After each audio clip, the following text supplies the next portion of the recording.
There's a voice in your life. You may not even realize it's there. It's subtle. It doesn't shout. It whispers. It doesn't demand. It suggests.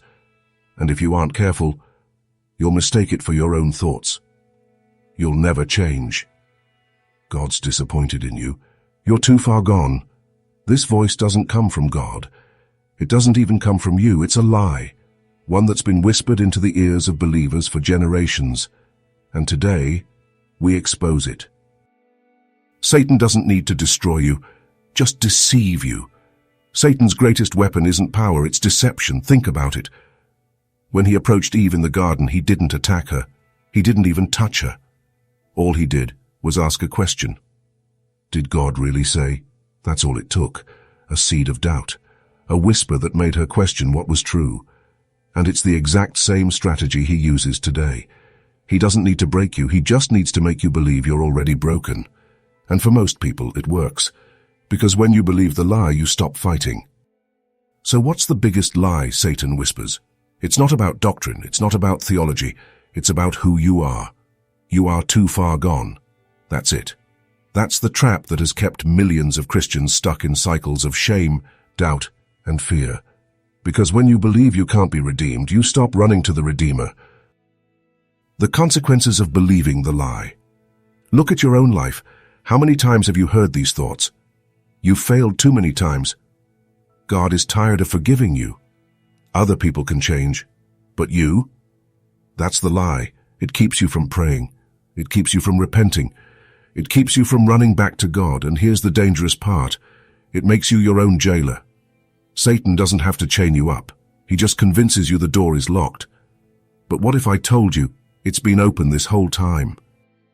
The truth Satan doesn't want you to know. Jesus knew you would struggle. He knew you would fall. He knew there would be days you'd feel unworthy, and he still chose the cross.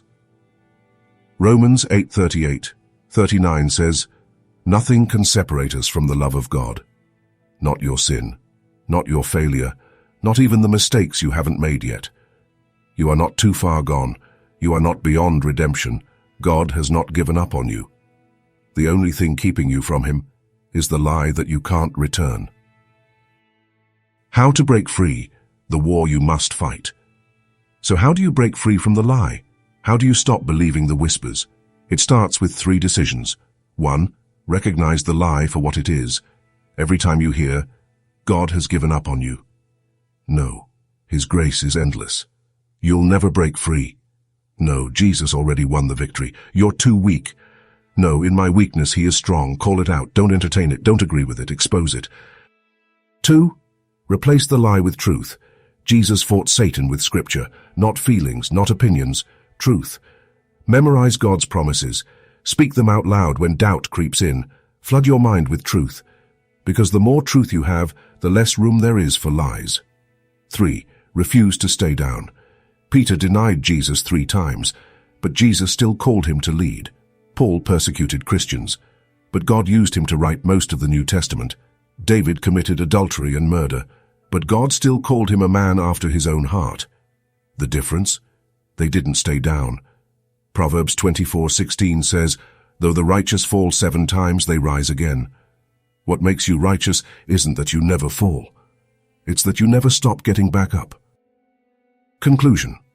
Satan wants you to delay, to wait, to keep believing the lie just one more day.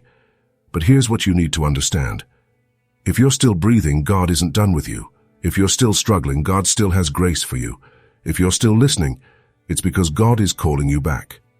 So make the choice today. Drop "I choose truth" in the comments if you refuse to believe the enemy's lie any longer. If you're taking a stand.